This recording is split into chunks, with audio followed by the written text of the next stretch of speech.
আজকে আমরা কথা বলবো একটি খুব কমন টপিক নিয়ে, বাচ্চারা বিছানায় প্রস্রাব করে।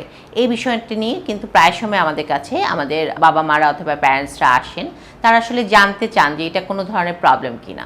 তো এটা এক ধরনের আসলে আমাদের মানসিক রোগ, কিন্তু কখন আসলে মানসিক রোগ এটা আসলে আমাদের জানতে হবে। আসসালামু আলাইকুম দর্শক, সবাইকে স্বাগত জানাচ্ছি হেলথ টিভি বাংলা এই প্রোগ্রামে। আমি ডক্টর ফাতিমা জোহরা, সহকারী অধ্যাপক মনোরোগবিদ্যা বিভাগ, উত্তরাধুনিক মেডিকেল কলেজ।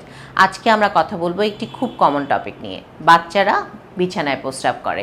এই বিষয়টি নিয়ে কিন্তু প্রায় সময় আমাদের কাছে আমাদের বাবা মারা অথবা প্যারেন্টসরা আসেন, তারা আসলে জানতে চান যে এটা কোনো ধরনের প্রবলেম কিনা। তো এটা এক ধরনের আসলে আমাদের মানসিক রোগ, কিন্তু কখন আসলে মানসিক রোগ এটা আসলে আমাদের জানতে হবে। কোনো বাচ্চা যদি 6 বছরের পরবর্তীতে যদি হচ্ছে সে বিছানায় প্রস্রাব করে, অথবা যদি হচ্ছে কোনো কারণে তার এই টয়লেট যে ট্রেনিংটা সেটা হচ্ছে পূর্ণাঙ্গতা না পায়, অথবা কোনো কারণে তার কোনো ধরনের শারীরিক সমস্যা থাকে, তাহলে তার এর মধ্যে এই রোগটি হতে পারে, যেটাকে আসলে আমাদের মেডিকেল ভাষায় বলা হয় নকটার্নাল অ্যানোরেসিস অথবা বিছানায় প্রস্রাব করা। তো সেক্ষেত্রে 6 বছরের একটি বাচ্চা নর্মালি হচ্ছে দেখা গেছে যে একটি বাচ্চা 4 থেকে 4.5 বছরের মধ্যেই সে প্রস্রাব এবং পায়খানা দুটোকেই কিন্তু কন্ট্রোল করতে শিখে যায়। তো সেক্ষেত্রে অবশ্যই আপনার বাচ্চাটি যদি 5 বছরের পরেও যদি দেখা গেছে যে নিয়মিতভাবে মাসের ভিতর 3 বার অথবা 3 বারের অধিক যদি সে হচ্ছে বিছানায় প্রস্রাব করে, এবং দেখা গেছে যে এই প্রস্রাবের সাথে সাথে সে কোনোভাবে এই জিনিসটাকে কন্ট্রোল করতে পারছে না, এবং এর সাথে কোনো ধরনের শারীরিক অথবা অন্য ধরনের মানসিক রোগ নেই, তাহলে কিন্তু সেটাকে আমরা নকটার্নাল অ্যানোরেসিস বলে থাকি।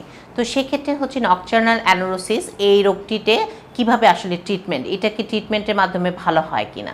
জি দর্শক, এই রোগটি অ্যাটলিস্ট হচ্ছে আমরা 6 মান্থ যদি কমপ্লিট ট্রিটমেন্টটা আনতে পারি, তাহলে নকটার্নাল অ্যানোরেসিস অথবা বিছানায় প্রস্রাব করা এই রোগটি পুরোপুরি নির্মূল করা যায়। এবং এটার সাথে আমরা বিহেভিয়ার থেরাপি অথবা তাকে হচ্ছে ব্যবহারিক আচরণগত কিছু পরিবর্তন করি, এবং এটার সাথে হচ্ছে আমরা টয়লেট ট্রেনিংটাকেও তাদের এবং তাদের মা বাবাকে শিখিয়ে দিই।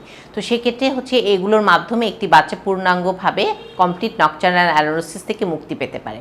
আর যদি এই রোগটিকে আসলে আমরা ট্রিটমেন্ট না করি, তাহলে দেখা গেছে পরবর্তীতে তারা অনেক বয়স পর্যন্ত এই টয়লেট ট্রেনিংটা শিখতে পারে না, এবং দেখা যাচ্ছে যে প্রায় দেখা গেছে যে অ্যাডাল্ট বয়সেও অনেকের ক্ষেত্রে এই বিছানায় প্রস্রাব করাটা থেকেই যায়। এবং এদের সাথে অনেকের ক্ষেত্রে দেখা গেছে দুইটা জিনিস দেখা যায় শারীরিক রোগ। একটা হচ্ছে ডায়াবেটিস ইনসিপিটাস, এটা এক ধরনের শারীরিক রোগ, যেটা হচ্ছে ডায়াবেটিসের একটি পর্যায়, যেক্ষেত্রে হচ্ছে বাচ্চারা ছোটো খাল থেকে প্রস্রাব করে।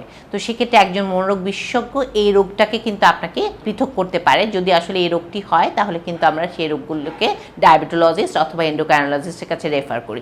আরেকটি খুব কমন হচ্ছে ইউরিনারি ট্র্যাক্ট ইনফেকশন। আমরা খুব কমনলি বাচ্চাদের ক্ষেত্রেও দেখা যায় প্রস্রাবে ইনফেকশন পেয়ে থাকি, স্পেশালি মেয়ে বাচ্চাদের ক্ষেত্রে। তো সেক্ষেত্রে হচ্ছে একজন মনোরোগ বিশেষজ্ঞ আপনাদেরকে এই ইউরিনারি ট্র্যাক্ট ইনফেকশনটাকেও কিন্তু অবশ্যই সেক্ষেত্রে হচ্ছে আপনার ট্রিটমেন্টটা করতে পারে, এবং এই পরবর্তীতে নকটার্নাল অ্যানোরেসিসে যে যদি আসলে ইউরিনারি ট্র্যাক্ট ইনফেকশন না থাকে, তাহলে পূর্ণাঙ্গভাবে নকটার্নাল অ্যানোরেসিসের ট্রিটমেন্টটা কিন্তু সম্ভব। তো সেক্ষেত্রে হচ্ছে অবশ্যই সময় ক্ষেপণ করবেন না, এবং যদি আপনার বাচ্চাটি দেখছেন যে অনেক দিন যাবত এই প্রবলেমটিতে ভুগছেন, তো সেক্ষেত্রে একজন মনোরোগ বিশেষজ্ঞের শরণাপন্ন হবেন এবং নিয়মিত চিকিৎসার মাধ্যমে সুস্থ স্বাভাবিক জীবনে ফিরে যাবেন। তো সেক্ষেত্রে হচ্ছে অবশ্যই নিয়মিতভাবে নতুন নতুন তথ্য পেতে এবং নতুন নতুন ভিডিও দেখতে চোখ রাখুন হেলথ টিভি বাংলা এই প্রোগ্রামে। Thank you.